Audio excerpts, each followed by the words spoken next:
Good morning, my name is Jeremy. I'm not a doctor, I'm not a health professional. I talk about anxiety disorder based on my cognitive behavior therapy certificate from CBT Australia. Tignan na yung tsura ko, walang ligo. Galing na naman ako sa project, so sayang yung oras, yung haba ng biyahe na to, tapos traffic. So, ayan, kahit ano yung tsura ko, wala na tayong pakialam doon. Basta ang importante, yung content, yung sinasabi ko, yun na yun. Kaya, pero nahiya, no? Nahiya ako na yan. Anyways, isa sa cognitive distortions, no? Ang pinag-uusapan natin dito is yung yung mga nagpapalala sa anxiety. Like yung last 3 videos ata, ang pinag-uusapan natin doon ay catastrophic thoughts, no? Catastrophic thoughts. Kaso, alam niyo, very common kasi yung overthinking, hyper-awareness, hypersensitive. Ibig sabihin, ramdam na ramdam mo lahat. Pati paggalaw ng buhok mo, ramdam mo. Pinapansin mo lahat yun. Kasi nga, hypersensitive ka, hyper-aware ka. Kasi kung isa kang isda, o isa kang daga, o isa kang ipis, o isa kang langaw, pag alam mong may tao, or predator, ibig sabihin yung kakain sa'yo, hyper-aware, hypersensitive ka. Kaya yung mga daga talagang, nasaan yung saan yung papatay sa akin, nasaan yung pusa, o kung ano man, nasaan yung sawa, o kaya yung ahas, saan. Lalo na pag naririnig nila. So hypersensitive sila. Ang rason nun, para hindi sila makain ng ahas, makatakas sila kagad. Nai-imagine nyo ba kung ano ang pakiramdam ng isang daga na nakakita siya ng sawa sa malayo? Imagine niyo yung pakiramdam na yon. Okay? So, ganun na ganun ang pakiramdam din natin. Kaso, ang problema natin, wala namang sawa. Diba? Wala namang sawa. So, imagine mo ang isang daga. Meron siyang anxiety disorder. Walang sawa, pero ganun yung reaction niya. Nasaan yung sawa? Pero wala namang sawa. So, okay? So, yung katawan niya activated. Baka may sawa dyan bigla. Tapos, hindi siya relax. Kasi iniisip niya, may sawa. Pero wala naman. Isipin nyo lang kunwari may anxiety disorder yung daga. Pero syempre hayop siya. Wala silang ganun. Okay? Hindi nyo na maiisip yun. Pero tayo mga tao, dahil tao tayo at may sarili tayong isip, lumalabas siya kahit wala tayo sa real danger. Lalo na pag na-develop mo na at nag-develop ka ng mga maling coping mechanism. For example, okay, mali mga coping mechanism, iiwas ka na lang para hindi mo maramdaman, para feel mo safe ka. Pero mali yun. Kapag umiwas ka doon, halimbawa, hindi ka na lumabas ng bahay, hindi ka na nag-grocery, hindi ka na bumiyahe ng malayo, hindi ka na humaharap sa mga tao, gusto mo nasa kwarto ka na lang. Mali ang iyong ganong mechanism. Kasi pinapatunayan mo sa utak mo na talagang safe ka kapag hindi ka na umalis ng bahay. Pero kamusta naman ang buhay ng isang taong hindi na lumalabas? Anong mangyayari sa kanya? Made-depress, mas mataas pa ngayon yung anxiety niya. Magde-develop pa siya, palalakihin pa niya lalo yung anxiety. Kasi feeling niya safe lang siya pag nandun sa bahay. Tapos, since wala na nga siyang ginagawa, ang focus niya ngayon nandun na talaga sa anxiety niya. Hanggang lamunin na siya ng anxiety niya. Hindi naman sa tatakutin ko kayo, no? Pero, kasi gusto ko kayong itulak na hamunin ninyo yung fear ninyo. Kasi nga sabi ko sa inyo, ilang taon nyo nang nararamdaman yan. Araw-araw sa ginawa ng Diyos, no? Na napakagandang araw-araw, pero ikaw anxious ka. Ang tanong, ilang taon na yan? May nangyari ba sa iyong masama? Naoperahan ka ba? Nabulag ka ba? Na-stroke ka ba? Na-heart attack ka ba? Ano ang nangyari? Except doon sa pakiramdam na pangit dahil sa nervyos, na very normal din naman. Kasi kailangan yun. Kasi kung nasa danger ka, kahit nga wala ka sa danger, halimbawa, may exam ka, isa kang estudyante, may exam ako, baka bumagsak ako. Yung anxiety na yun, ay makakatulong sa'yo yun bilang isang estudyante. Kasi kung wala kang, baka bumagsak ako, kung wala kang ganong anxiety, wala kang pakialam. Hindi ka mag-aaral. Ba't ka mag-aaral? Bakit mo isipin pumasa ka? Wala kang anxiety. Okay? Kung ikaw naman ay magulang, may anxiety ka, ano ipapakain ko sa mga anak ko? So, yung anxiety na yon ang magtutulak sa'yo para magtrabaho. Kasi kung walang anxiety na yon, gutom ang mga anak mo. Halimbawa, takot tumawid. Anxious ko, baka masagasaan ako. Kasi kung wala kang anxiety, baka hindi ka na tumingin sa kaliwa kanan mo, mamatay ka. So ganun ang kagandahan ng anxiety. Kaya kailangan natin sa katawan yon. Ito tanong, ang isang tao may anxiety disorder, takot na siya sa anxiety. Takot siya sa anxiety. Mga kasama, hindi ho pwedeng mawala ang anxiety. Pag nawala ang anxiety, abnormal ka na noon. Pag nawala ang anxiety, nawala ka na sa realidad, wala. Okay? So, yun ang isipin nyo, anxiety ay parte ng katawan. Okay? Nakita nga ako nung mga sa Facebook, yung sling na ride, yung talagang para silang titirador rin, no? Gaganon mo na, tapos nakasakay sila dalawa, tapos pag umeri ng ganun. Pero grabe, anxiety niya. Yung iba hinihimatay talaga. Okay? May mga rason kung bakit hinihimatay kasi pag nasa ere ka, yung flow ng dugo tumitigil, hindi umiikot, so kaya himatayin siya. Pero pagkatapos nun, buhay siya ulit, masaya siya ulit. Ibig sabihin, yung ganung reaksyon ng katawan na hinimatay siya, normal lang na reaksyon kapag ganun yung sitwasyon o ganun yung kondisyon. May mga namatay ba? Ilang beses na ako nakapanood, wala naman namamatay. Pagkatapos natawa pa sila. Tapos pinagtatawanan niya pa isa, hinimatay. Bakit tayo? Takot ako mahimatay, takot ako. Hindi ganon. Okay? So, okay, now, isa sa mga kailangan kong i-discuss, overthinking. Yung nag-iisip ka, sample kunyari, ngayon nagda-drive ako, sabi ko sa sarili ko, binanalo ko kaya ng 500 million sa loto ngayon. Kasi parang, sana wala pa. Tapos, mag-imagine ako ganon, nanalo akong loto, papagawa ko ng ganito, tapos papaganyan, masaya, tapos yung mga gagawa ko ng mga scholarship, tutulong ako sa tao, gusto ko gumawa ng center for mental health, may bayad, tsaka libre pag mahirap, pag may kaya naman, may sweldo, may bayad, syempre, wag tayong abusado, dapat generous ka, hindi naman pwedeng ikaw lang yung tanggap ng tanggap, kailangan nagbibigay ka rin, okay? Kaya nga sabi ko, na-inspire ako sa mga tao na kahit mahirap sila, tumutulong talaga sila. Nagbibigay sila, generous sila. Kahit mahirap sila. Yun. Pero nabawa yung mga, wala talaga wala. Alam mo yun? Pangit. Isipin mo nila kung anong klaseng tao yun sa pamilya nila. Diba? Hindi maganda. Okay, anyways, nag-grant no? Hindi, pero ang punto nun, saan na baka napunta? Ayun, sa nanalo ko sa loto, may magic kong gano'n. Ang ganda nun, meron akong center, andun yung mga taong nahihirap, na walang pambayad, tutulungan ko sila, tapos kukuha rin ako ng iba pang mga psychologists, pag-aaralin ko ng CBT, para hindi lang ako yung CBT, tapos libre, mahal kasi yung CBT. Sa isang ospital, halos lumalabas, pag pinag-compute mo, kulang-kulang 6,000 yung isang session, sa 6 lang. Isipin mo, kasama yung assessment doon sa presyo na yan sa isang major hospital, kulang 6,000 per session, tapos 6 package yun. Anyways, at tinry ko talaga yun kasi gusto ko ma-experience kung ano ang CBT kung ako yung pasyente. Okay, so yun, experience ko siya. Nagbayad ako ng mahal para lang ma-experience ko, para matulungan ko kayo. Ganun, imagine mo kung magastos ako para lang matulungan ko kayo. Anyways, okay, punta tayo sa overthinking. Teka lang, may nag-comment pa nga pala dito. Sabi niya, kung pwede sana, iklian nyo lang yung video. By the way guys, dati 10 minutes lang ako. Yung ibang tao naman nabibitin. Sinasabi nila, gawa ka pa ng video.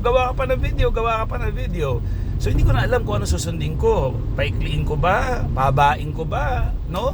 Ang mga tao talaga iba-iba, no? Hindi mo alam. So minsan, isipin din natin, ilagay natin yung sarili natin sa sitwasyon. Yung mga sasabihin mo ba ay may silbi, tama o wala, no? Kahit sino, no? Bago tayo magsalita, tingnan natin. Kasi I think mas gusto ng mga taong may anxiety. Ngayon, kung kasi yung taong yun malamang busy, o naintindihan ko siya. Yung ibang tao naman na talagang grabe yung kanyang desperasyon sa pagmamanage ng anxiety, kasi mas maalam, mas na mamanage ang anxiety. So, ganun yun eh. Okay? So, depende, no? Ang masusunod pa rin po ako.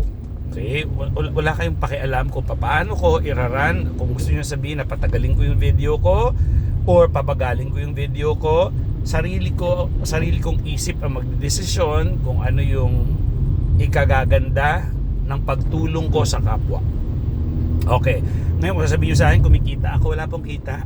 Okay, mag-alala. Wala akong kita sa ganito. Okay? Meron, pero hindi ganun ka, ano, hindi siya magpapasaya sa'yo. Okay? Meron lang. Okay na yung, meron ako nakuha, pero it's not something. Hindi yun ang rason ba't ko ginagawa to. At napakaliit lang talaga. Okay? So, anyways, yun na. Papunta tayo sa overthinking. Okay, overthinking. Yung overthinking, no? May mga taong takot mismo sa sarili nilang pag-iisip. Yun na nga. So, nanalo ko. Kunyari, na-imagine ko kanina, yung loto, nanalo ko, di ang saya-saya, no? Or, meron ako imagine, halimbawa, ano kaya kung nagda-drive ako, biglang may tumawid, hindi ko nakita, masagasaan ko, mamatay yun, pangit, ganyan. Ano kaya kung, o kaya biglang sa isang banda nakita ko biglang yung bundok ng Banahaw. Isip ko, ganda naman ang Banahaw na yan. Maya makita ko yung tricycle, yung motorsiklo, couple, ang sweet nila. Tapos sabi ko, ano kaya gagawin? Paano kaya magluluto ng Noche Buena? Sino kasama ko? Sino magsa-slice ng sibuyas? So, na-imagine nyo, sa isang upuan ko dito sa driving, gagawa pa ako ng video, ang dami nang pumasok sa isip ko. Ang dami na. Ano ba, yung makasagasa ako ng tao, pangit ng pakiramdam ko, paano makasagasa ako? Diyos ko po, huwag naman Lord. Tapos, alisin ko na sa isip yun. Balik na ako, mag-iisip naman ako ng ibang bagay. May 7-Eleven. Ay, magkakape ba ako sa McDo? So, yung utak ko, hindi ako miserable kasi normal sa utak ng tao ang kahit ano mag-iisip siya. Normal yun. Okay? Kahit ano, dadapo. Biglang nakakita ka lang, ay kakorte niya yung ano. So dapat, hindi tayo natatakot dun. Isipin nyo na lang na parang ulap lang yan, na dadaan, mawala. Ganun lang siya dapat. Hindi kayo dapat matakot sa sarili nyo mga pag-iisip kahit ano pa yan. May mga tao, halimbawa, naisip niya, sasaktan ko yung anak ko, baka masaktan ko yung anak ko. Okay? Isip lang yun. Hindi siya totoo kasi nasa isip siya. Tsaka, the more na natatakot ka, nasaktan mo kahit sino sa mahal mo sa buhay, ibig sabihin, malayong magawa mo siya kasi ngayon nga lang anxious ka na eh, takot ka nang makasakit eh, natatakot ka na. So yung takot na yon parang imposible na mananakit ka kasi may takot ka nga sa anxiety, sa pagsakit o pananakit ng kapwa. So yung mga ganung bagay at hindi totoo yun kasi kunyari sasabihin mo, paano kunyari heart attack, ang tawag naman dyan ay fortune telling. Okay? Sa isang cognitive distortion yan. Ibig sabihin, feeling mo may kapangyarihan ka para malaman yung future. Maling-mali yun. Kabubuhan yun. Okay? Pero at least aware na kayo na may mga ganun tayo. Yung manghuhula ka. Ang galing-galing mo. Tapos feeling mo kung ano yung nasa isip mo, magiging totoo. So, ganito gagawin natin. Eksperimento tayo. Mag-isip ka na manalo ka ng loto. Balatuan mo ko kasi naniniwala ka na kung ano yung nasa isip mo mangyayari. Gawin na nating kapangyarihan mo talaga yan. Mag-isipin mo na manalo tayo sa loto. O kaya ako na lang, mananalo sa loto si Coach J. Yan. Tapos babalitaan ko kayo. Sasabihin ko sa'yo, ang galing mo. Nahulaan mo yun. Or inisip mo yun kaya nangyari. Ang galing-galing mo. Palakpak. In-exaggerate ko lang ha kasi ganyan ang cognitive behavior therapy. Yung isip mo gagawin niyang ridiculous. Yung parang ano ka ba? Tanga ka ba? Parang ganun. Pero syempre hindi ganun kasakit. Ako lang talaga masakit ako magsalita. Pero tsaka Pilipino naman tayo, tsaka kilala nyo na ako. Sa ilang linggo ba naman na video ko ginagawa. Natatawa nga ako eh. Kasi yung mga unang video ko, kala mo bait-bait okay, ganito gagawin natin. Natatawa ko, layo na talaga. Pero ito yung mas totoo. Actually funny ako in person. Well, yung katawa ko parang kakaiba yung fun ko eh. Anyways, so yun, no? Anong mga take away? Ano ba ang take away? Ang take away is maging kampante tayo sa pag-iisip natin. At kung mag-iisip ka ng catastrophe, make sure lang na gaya niyan, yung isa, sabi niya, takot ako mabaliw. Ano ba ibig sabihin ng mabaliw? Ilang beses ko na sinabi sa video kasi yun eh. Ang baliw na yan, sabi ko nga, hindi namin bawal sa amin gamitin yon kasi ano yun eh, Pinoy lang gumawa. Yung Pinoy gumawa, ang feeling niya yung baliw, yung isang taong grasa na naglalakad sa kalye, na nagsasalita mag-isa, wala sa realidad, ganon. Yung mga ganon, may ano yun, may hindi siya nangyayari isang araw, ganun mangyayari, okay? May iba nasa genes na nila, okay?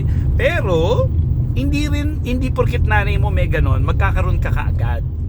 Pero merong porsyento na hindi malayo, pero hindi sinasabi na porket ang nanay mo or yung tatay mo meron, meron ka rin. Okay? Hindi, not necessary. Pwede, yun nga wala ka mag-anak. Pwede rin naman, pero most likely may mga kamag-anak na nun. Nakakatakot na ba yun? Una, alam na kagad, bata-bata ka pa lang, kakaiba ka na. Alam na yun sa paligid mo.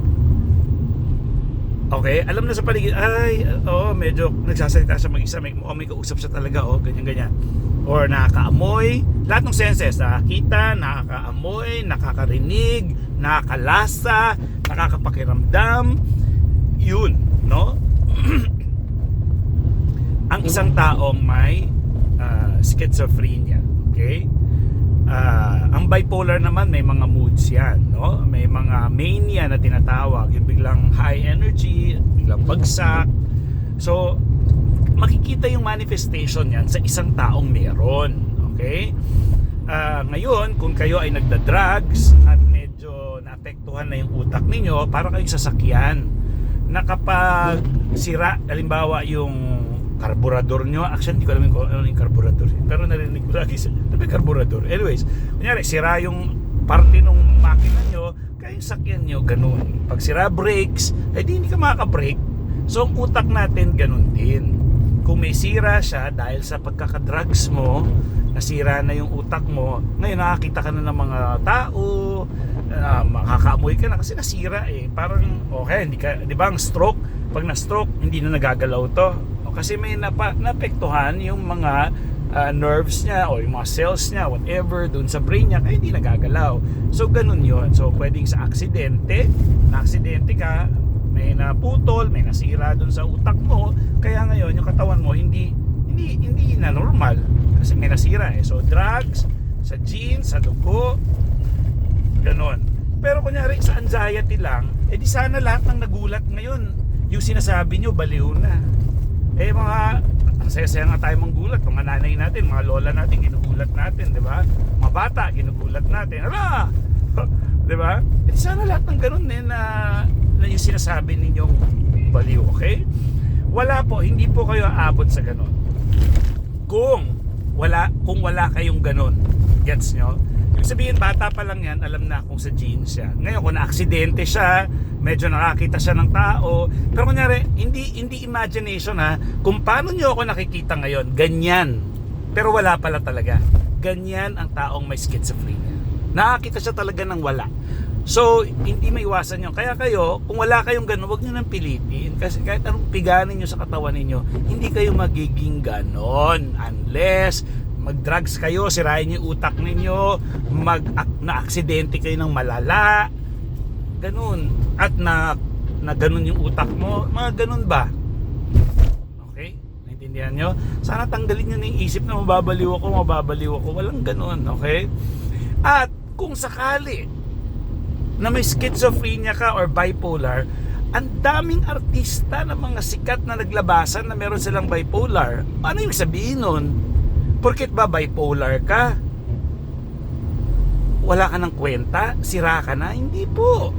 May mga taong may bipolar na dahil alam nila, awareness, kasi importante yung awareness, kaalaman, ano? At management, may mga tools. Okay, mukhang magmimania na ako, kaya sobrang pagod ko, parang gusto ko lang matulog. Dahil may aware siya, okay, ayan, parang sinasabi niya, parang lalabas yung mania ko, o yung isa, yung depressed, lalabas siya. So kaya niya na i-manage, at may mga gamot yon. Ganun lang. So ang isang taong may bipolar, even ang schizophrenia, even kahit yung schizophrenia, may gamot din yun, may management din. Alam niya, kunyari, okay, may naririnig ako, naririnig ko, alam kong hindi siya totoo. So may mga tools yung kung paano gagawin, ganyan. Sige, okay lang.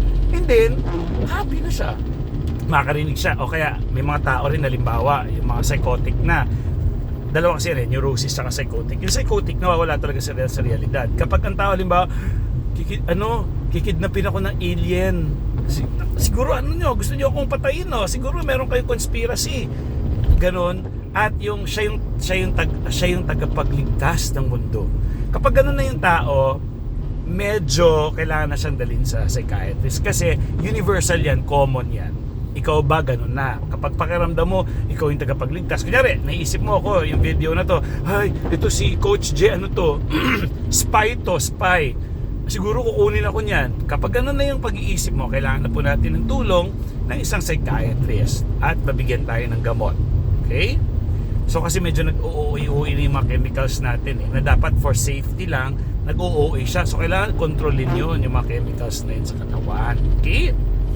Haba nun ha. So at least maintindihan niyo kung wala kayong ganun, huwag niyo nang pilitin. Okay lang ba? Kasi naging miserable lang kayo, para kayong tanga. Alam niyo, natatakot kayo sa wala, sa hindi mangyayari at wala. Sayang. Okay? O ngayon magtataka kayo, bakit naintindihan ko na, ba't nangyayari pa rin? Yung pakiramdam ko, tandaan ninyo, dinevelop nyo yung muscle ng fear every day, kinondisyon nyo, pati yung automatic response nyo, ganun. So kailangan i-rewire nyo yung brain ninyo. Halimbawa, sample lang ko kayo ha, may tao na tuwing Pasko, anxious siya, ninenervous siya, alam mo, Pasko, nakita siya ng mga Christmas lights, natatakot siya. Alam mo bakit? Kasi may traumatic experience na nangyari sa kanya nung Pasko in one of his Christmases. Okay? Isa dun sa mga Pasko niya, may nangyaring masama. Na-trauma siya. Ngayon, tuwing makakita siya, tuwing magpapasko na, yung pakiramdam niya, pangit. Kasi, na-record na sa utak niya yun na nung Pasko, may ganyan. So ngayon, ang solusyon dyan, kailangan masabi sa'yo na, yung nangyaring yun, tapos na. Safe ka na ngayon.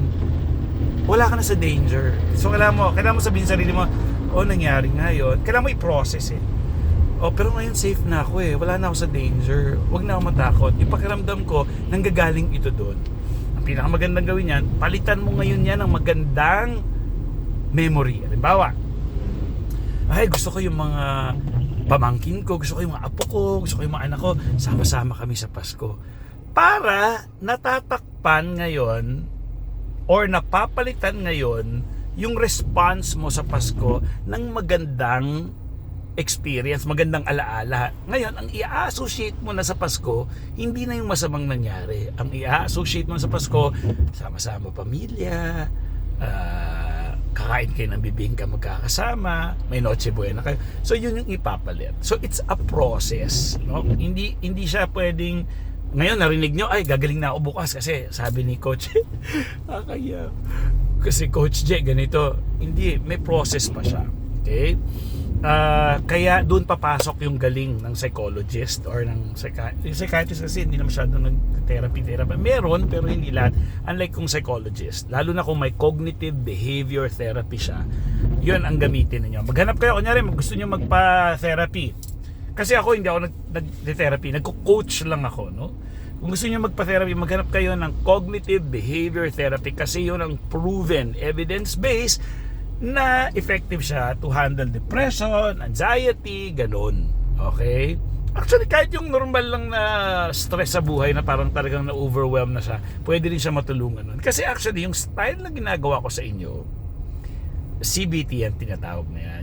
Yung sinasabi ko, tatanga-tanga naman ito, pero walang ganun ha, hindi nagtatanga tayo mga tao. Ako lang yun, style ko yun. Pero the idea is, gawin mong scientific, totoo ba yung nasa isip mo o hindi? Kailangan mo siyang i-challenge. Totoo ba yan o hindi? Nasa danger ka ba? Wala. Ngayon, hinga tayo. May mga ganun-ganun yan. May mga exercises. May assignment yan. Expose mo yung sarili mo. Halimbawa, yung may mga tao na takot na bumiyahe sa malayo. Sabi ko sa kanya, bumiyahe ka malayo. Gusto ko magpanik ka dun. Sabi ko, di ba? Ilang beses naman ka nagpanik. Anong nangyari sa'yo? Na-stroke ka ba? Na-heart attack ka ba? Hindi, di ba? Ngayon, kailangan mong gawin yon at magpanik ka doon, mas maganda. Tapos, pagdating mo sa bahay, mag-uusap tayo or sa schedule natin. Sasabihin ko lang sa'yo, anong nangyari sa'yo? Namatay ka? Na-heart attack ka? Na-stroke ka? Oo, pangit lang yung pakaramdam mo. Buhay ka ba ngayon? Oo. Ulitin mo ulit yun. Pag inulit-ulit mo yon, hindi ka na nawawala na yung takot mo doon. Kasi sasabihin mo sa sarili mo, tanga-tanga ko, hindi na lumabas, ano ba nangyari nga sa akin? Bakit tayong pakaramdam ko ngayon dahil sa nervyos? Pero normal yun sa isang taong ninenervyos. Kahit walang anxiety, basta ninenervyos ang tao, pangit yun. Kahit sa buong mundo, lahat ng tao, basta ninenervyos, pangit yung pakaramdam. Okay? So ngayon, ang tawag doon exposure. Ibig sabihin, pumunta ka doon sa talaga kinakatakutan mo at pinatunayan mo sa sarili mo na wala ka sa danger. Hindi porket pangit yung pakiramdam mo, mamamatay ka. Hindi porket masakit ulo mo, mamamatay ka. Hindi porket ninenervyos ka, mamamatay ka. Hindi po. Normal po sa tao yung ganung mga pakiramdam. Okay? So, yun. Pero alam nyo, ang laman nitong itong video na to, parang talagang sinamarize ko yung idea ng CBT at kung paano hindi tayo matakot. Okay? So with that, maraming salamat. Merry Christmas. Ngayon po ay December 24. Ako'y uwi ng Quezon City kasi doon kami mag Noche Buena. Namalengke ako ng mga gulay sa Quezon. Ayun. So again, yung mga taong gusto magregalo sa akin, nandun sa mga ibang video yung GCash ko. Ngayon, kung talagang walang-wala ka, huwag mo pilitin. I don't mind. Okay? I don't mind. Yung mga meron lang na gusto magbigay, walang problema din. Okay? As a gift. Pero masarap kasi feeling na, niregaluhan niya ako ng 20, 50. Ang saya nun. Alam mo yun? Yung iba, 500. Pero huwag niyo nagayahin yung kung wala kayo. Okay? Bigayan lang tayo, ganun lang yan. Gagawa ko ng video, tulungan kayo. Gusto yung regaluhan, welcome na welcome kayo. Pero wala namang pilit. Yung isa nga yung isa kulit, talagang sabi ko huwag ka na magpadala. Sabi ko gano'n. Sabi ko gastusin mo na yan sa pamilya mo, sa mga anak mo, bilang mo laruan, dagdag mo sa Noche Buena. Ang kulit talagang nagpadala pa rin. Ganun siya ka-generous. Ay, by the way, may mga tao pala na gusto ko maging kaibigan. Guys, hindi pwedeng maging kaibigan ang isang, hindi naman ako therapist, no? Pero hindi sila pwedeng kunyari, gagawin mong kaibigan yung therapist mo, for example, hindi po pwede kasi magkakaroon ng biases. Bawal yun. Kasi maawa ako sa'yo, may mga ganung pakiramdam na dapat wala. Kasi kunyari, gusto kitang i-expose. Hindi, tumalon ka dyan. Ngayon, kung kaibigan kita, kawawa naman, baka hindi. Maapektuhan na ngayon yung activity. So bawal po sa amin yung magiging magkaibigan. Yung ganito, hi, hello. Pero I would appreciate, natutuwa nga ako na sa restaurant ako. Sabi sa, sir, nakikita kita sa TikTok. Sabi ko, talaga ba? Nakakatuwa yung feeling. Okay? So ganun lang, manage lang. Okay? So, yun, kung nakikita nyo ako halimbawa in public, lapit kayo sa akin, magiging masaya ako. Picture tayo kung gusto ninyo. Kasi ako, pag ganyan, post ko rin. Pero papaalam ako, okay lang ba? Tapos kakwento ko na, nagkita kami ng isa sa mga followers. Nakakatuwa kasi. So with that, maraming salamat. Merry Christmas! And meron pa akong time para gumawa ng mga videos. Susubukan kong gumawa ng mga videos pa. Kasi alam nyo ba, next year, busy na ako. Baka hindi na naman ako makagawa ng video. So talaga sasamantalahin ko na. Isara na natin to ng 30 minutes kasi 30 seconds na lang yun. Sayang din naman, no? Na nag 30 minutes ako. Kasi mapag-uusapan natin. Kung gusto nyo akong kausapin, hindi naman ako nagsasabi talaga kung magkano. Pero kayo na bahala. kung kaya at kaya ng schedule ko, gawin natin. Kasi kung kaya nyo naman, huwag kayong magtiis, huwag kayong maghirap. Kasi iba talaga yung may nagko-coach sa'yo kesa sa mga video. Kasi kaya mo kaagad tanungin eh. Okay? So, yun. Maraming salamat. Bye!